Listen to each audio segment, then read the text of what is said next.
Good morning, everyone. Thank you for coming. Before I get going with the content of this case, I'd like to introduce a few people in the room. To my right here is Lieutenant James Reeser. He's currently the Division Commander for the Criminal Investigation Division. And to my left, I'd like to introduce to you Detective Megan Buck. She was the lead detective on this case and obviously did an excellent job. You'll see why in a moment. Some of the other folks I'd like to recognize in the room, another detective sergeant who initially started on working on this case, Detective Jonathan Todd. We have Captain Charlie Thorpe from the Sarasota County Sheriff's Office, Detective Sergeant Kevin Pingle from the Sarasota County Sheriff's Office, Detective Stephanie Graham from the Sarasota County Sheriff's Office, Amanda Gambert from the State Attorney's Office. All those folks were integral in helping us with this investigation. With that, as many of you know, Mr. Dannie Ray Horner, who's 34 years old, resides in Sarasota, is facing charges currently of capital sexual battery. The specific charges that he's facing at this point are sexual battery with a victim under 12 and a suspect suspect over 18, sexual performance by a child, production of child pornography, transmission of pornography by electronic device, and battery of a child by expelling certain fluids or materials. Now, the Sarasota Police Department received a cyber tip on January 14th that originated from the Department of Homeland Security out of Portland, Maine. Detective Buck received that cyber tip, and in that tip, Dannie Horner had been identified as a potential suspect regarding the exchange of child pornography with a target in Argentina who is currently being investigated by the Department of Homeland Security. Sarasota Police Detective Megan Buck, who is assigned to the FBI's Child Exploitation Task Force, examined that cyber tip in great detail and began building her case. With the assistance of Detective Kevin Bunch, who represents the Bradenton Police Department on the same FBI task force, they were able to verify that Horner existed and verify that he currently was in Sarasota. Additionally, and part of what makes this case unique from other child porn cases is that these investigators determined that there was a live victim and that this was not just a case of downloading child porn. On January 21st, Mr. Horner was taken into custody by the Sarasota Police Department and was transported here to the police department where he was interviewed by the task force detectives. At the conclusion of that interview, Horner was booked into the Sarasota County Jail on the charges I mentioned earlier. Following the interview with Horner, a search warrant was executed at his home with the assistance of the Sarasota County Sheriff's Office. Evidence related to these crimes was recovered at that residence.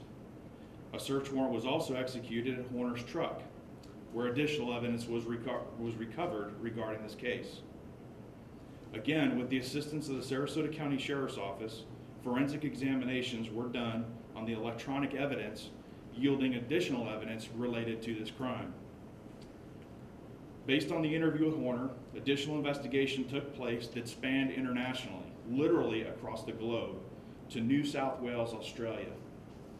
An additional cyber tip was received by Detective Buck indicating that Horner had been exchanging porn with a target in that country.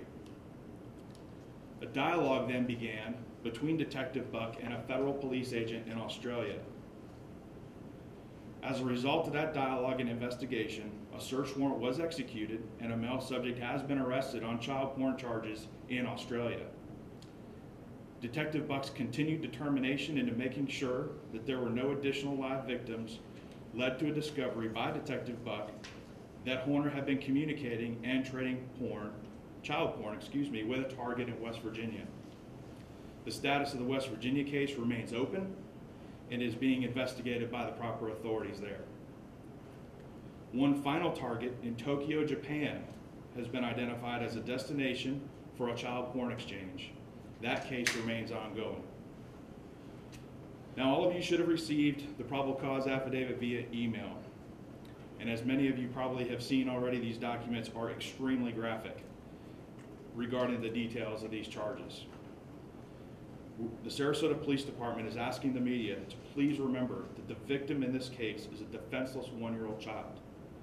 We ask the media to respect the privacy of the parties involved in this case so they're not victimized again, as they still stand to face a very traumatic trial process.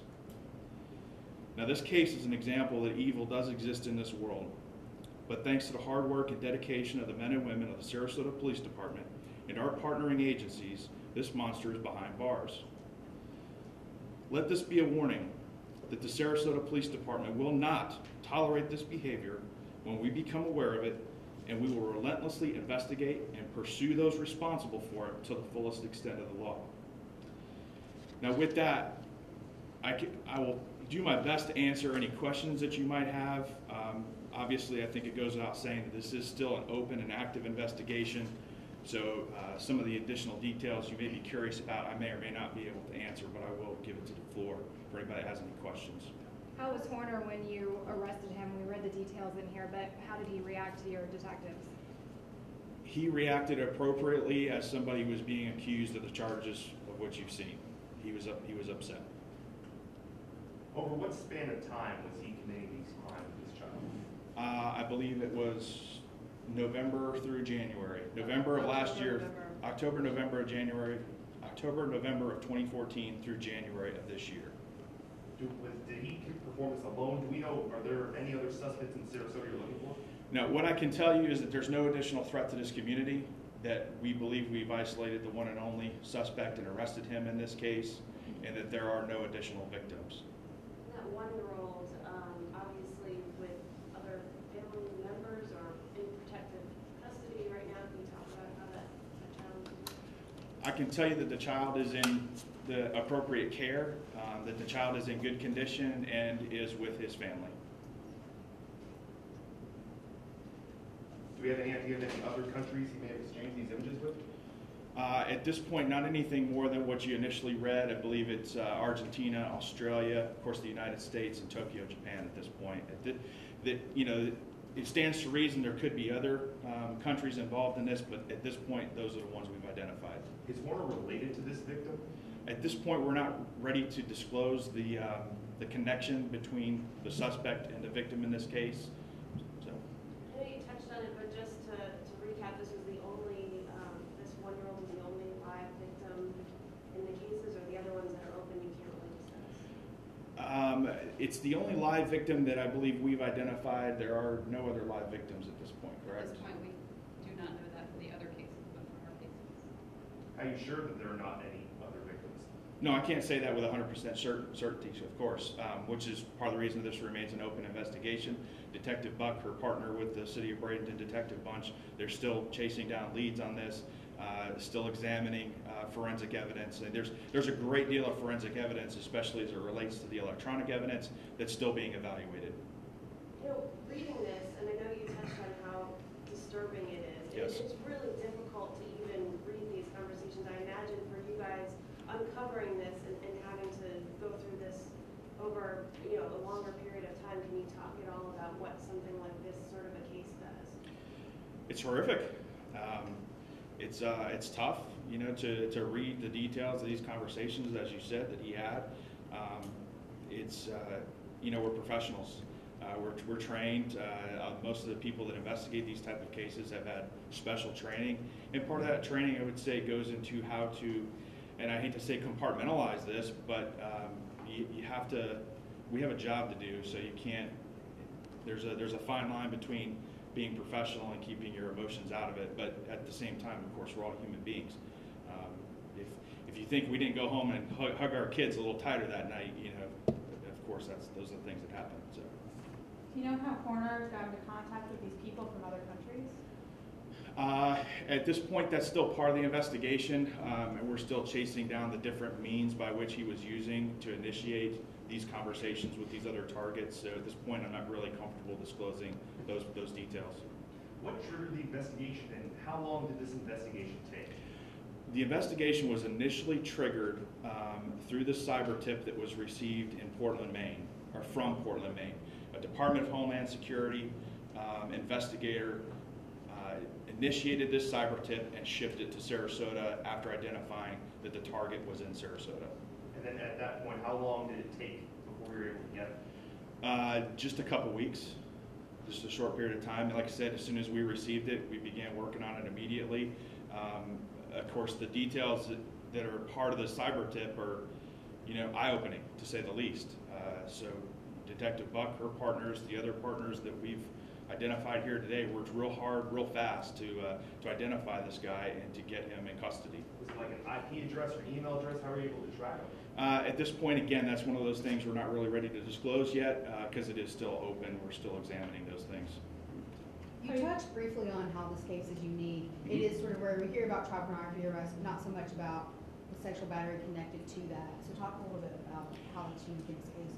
Yeah, as I alluded to, part of the reason which makes this case so unique, everybody's heard of the child porn cases that various law enforcement agencies in the region investigate, and typically it is isolated to the transmission, possession of child pornography. This case is unique, as I said, because once we got the cyber tip, began looking at it, we actually had a victim that was here in Sarasota that was being used to produce that child pornography and then, of course, get traded around the world, as I said. Are you willing to disclose the exact age of the victim now? Not at this time, no. Do we know much about Horner? I understand he was in construction. Do we know anything about him? At this point, I can't really disclose too much about Mr. Horner. As I said, we're still kind of chasing down an awful lot of stuff on this case. And to be honest with you, I don't know the answer to that question as I stand here with you today. Does he have a criminal history? It's somewhat of criminal history, yes. What were the other charges? Anything related to this? Nothing related to a child crime. What happens next? How do you continue this investigation? Well, at this point, the next steps in this investigation are going to be the further evaluation of that forensic evidence that's been recovered. As I said, there's an enormous amount of it. Our investigators, again, with the assistance of the Sheriff's Office, we're poring over this data to make sure that we're not leaving anything uncovered. Anybody else have any other questions? The actual, I think you said this already, but just to clarify, the actual incidents of abuse just occurred last year? At this point, that is what we have determined, yes. That last year, again, starting in about October 2014, continuing through approximately January of this year. Are we sure that Horner was the only local person involved in this? As I stand here today, I'd say I'm reasonably sure of that, yes. I don't believe he was working with anybody else. I don't believe there's any co-defendants at this point. That's certainly subject to change. Any other questions? What, does he have a full-time job? What was he doing before these charges? You know what, I really don't know the answer to that question right now. I believe he was working full-time, but I'm not sure to what extent. Okay, thank you very much for coming. And Genevieve, I'm sure, can get back in contact with you should you have any additional questions.